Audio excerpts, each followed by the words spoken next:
मोह क्या है? मोह है ठहरने की वृत्ति, जहां कुछ भी नहीं ठहरता, परंतु मनुष्य चाहता है वहां सब कुछ स्थिर रहे। ऐसी भावदशा से दुख उत्पन्न होता है। तुम स्वयं ही इस दुख को जन्म दे रहे हो और फिर इस दुख से मुक्ति पाने का उपाय पूछते हो। यह दुख छूटता भी नहीं है। यह छूटता इसलिए नहीं कि इसको छोड़ते हो तो तुम एकदम खाली हो जाते हो। फिर तुम क्या हो? दुख की कथा हो तुम, दुख का अंबार हो तुम, दुख ही दुख में जमे हो तुम। इन सब को छोड़ दो तो शून्य हो गए। शून्य से घबराहट लगती है कि चलो कुछ नहीं, सिर दर्द तो है, चलो कुछ नहीं, कोई तकलीफ तो है, कम से कम तकलीफ से भरे तो है, कुछ उलझाव, कुछ व्यस्तता बनी तो है, तो इसलिए आदमी दुख नहीं छोड़ता। प्रश्न पूछने वाले का ख्याल ऐसा है कि जब दुख है तो छूटता क्यों नहीं? इसीलिए नहीं छूटता कि यही तो है तुम्हारे पास।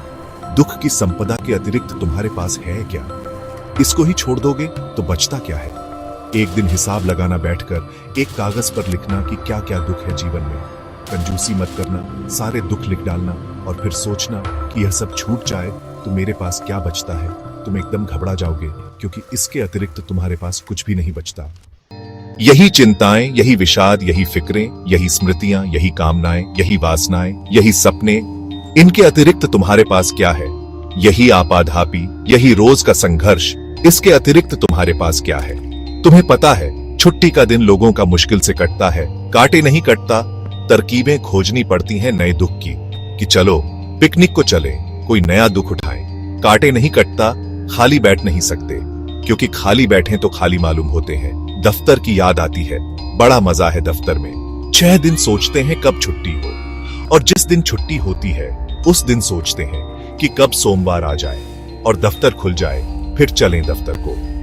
रविवार के दिन पश्चिम के मुल्कों में सर्वाधिक दुर्घटनाएं होती हैं, क्योंकि रविवार के दिन सारे लोग खुले छूट गए, जैसे सब जंगली जानवर खुले छोड़ दिए जाए। अब उनको कुछ सूझ नहीं रहा है कि करना क्या है। सबके पास कारें हैं, अपनी अपनी लेकर निकल पड़े। तुमने चित्र देखे हैं पश्चिम के समुद्र तटों के, वहां लोग इकट्ठे होते हैं। इतनी भीड़ भाड़ मालूम होती है कि खड़े होने की जगह नहीं है। इससे ज्यादा तो अपने घर में जगह है। मीलों तक कारें एक दूसरे से लगी चल रही हैं। 4-6 घंटे कार ड्राइव करके पहुंचे, फिर 4-6 घंटे कार ड्राइव करके वापस लौटे, और वहां वही भीड़ थी जिस भीड़ से बचने निकले थे। वे सारे लोग वहीं पहुंच गए थे। सभी को जाना है, भीड़ से बचना है। सारी भीड़ वहीं पहुंच गई। घर में तो इससे ज्यादा आराम था। अगर घर ही रुक गए होते तो आज शांति होती, क्योंकि सारा गांव तो गया था। लेकिन घर कौन रुके?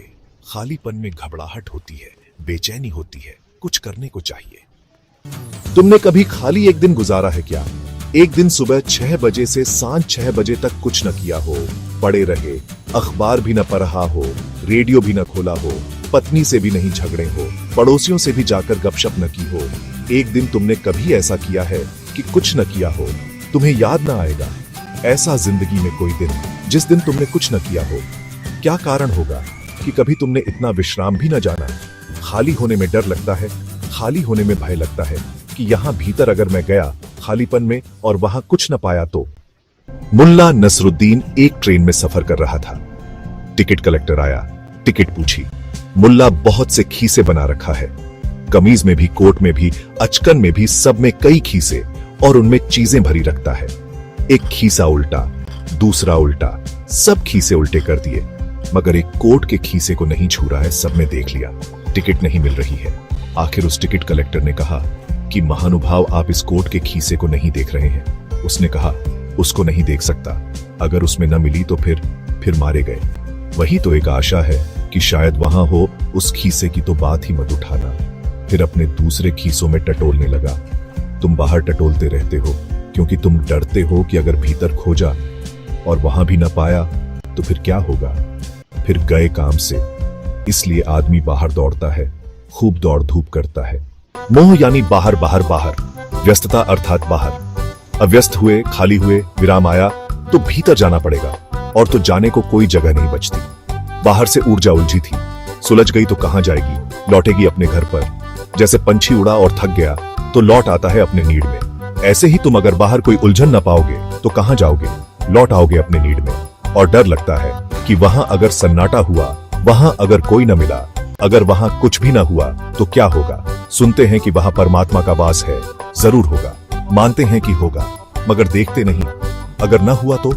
सुनते हैं वहां परम आनंद की वर्षा हो रही है, सुनते हैं मगर देखा नहीं कभी। क्योंकि देखा और अगर न हुआ तो फिर तो जीवन बिल्कुल ही निराश हो जाएगा। बाहर तो है ही नहीं और अब भीतर भी नहीं है, फिर तो जीने का क्या कारण रह जाएगा? फिर तो आत्मघात के सिवाय कुछ भी न सूझेगा। इस घबराहट से आदमी उलझा रहता है। पुराने मोह कट जाते हैं, नए मोह बना लेता है। पुरानी झंझटें छूट जाती हैं, नई झंझटें बना लेता है। पुरानी खत्म ही नहीं हो पाती, उसके पहले ही नए के बीज बो देता है कि कहीं ऐसा ना हो कि कुछ ऐसी घड़ी आ जाए कि खाली छूट जाऊं। पुरानी झंझट खत्म, नई झंझटें हैं नहीं, अब क्या करूं? और आश्चर्य होगा तुम्हें यह जानकर कि जो इस भीतर की शून्यता को जानता है वही सुख को जानता है। और तो सब दुख ही दुख है। जो इस शून्य होने को राजी है वही पूर्ण हो पाता है, और तो सब खाली के खाली रह जाते हैं। यह तुम्हें बड़ा उलटा लगेगा। जो खाली होने को राजी है वह भर जाता है, और जो खाली होने को राजी नहीं है वह सदा के लिए खाली रह जाता है। जीसस ने कहा है, धन्य है वे लोग जिन्होंने सब कुछ खोया है, क्योंकि जिन्होंने खोया उन्होंने पाया, और जिन्होंने बचाया उन्होंने सब गंवाया। इसलिए तुम दुख नहीं छोड़ते।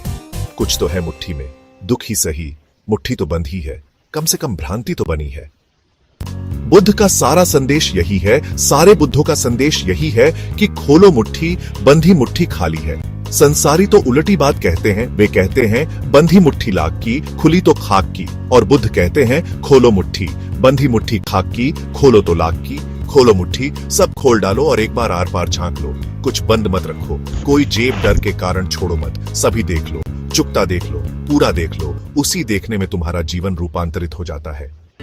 जिसने अपने भीतर के शून्य का साक्षात्कार कर लिया उसने पूर्ण का साक्षात्कार कर लिया, क्योंकि शून्य और पूर्ण एक ही सिक्के के दो पहलू हैं। जो एक तरफ से शून्य मालूम होता है वही दूसरी तरफ से पूर्ण है। शून्य मालूम होता है क्योंकि तुम संसार को पकड़े हो। तुम एक तरह का ही भराव जानते हो, वो है सांसारिक भराव। वह वहां नहीं है, इसलिए तुम्हें भ्रांति होती है कि भीतर शून्य है। जब तुमने सांसारिक भराव छोड़ दिया और तुमने भीतर झांका, तब तुम्हें दूसरी बात पता चलेगी कि यह शून्य नहीं है। यह मेरी सांसारिक पकड़ के कारण शून्य मालूम होता था। यहां संसार नहीं है, इसलिए शून्य मालूम होता था। यहां परमात्मा है, यहां परमात्मा का निवास है और परमात्मा का अनंत प्रकाश है।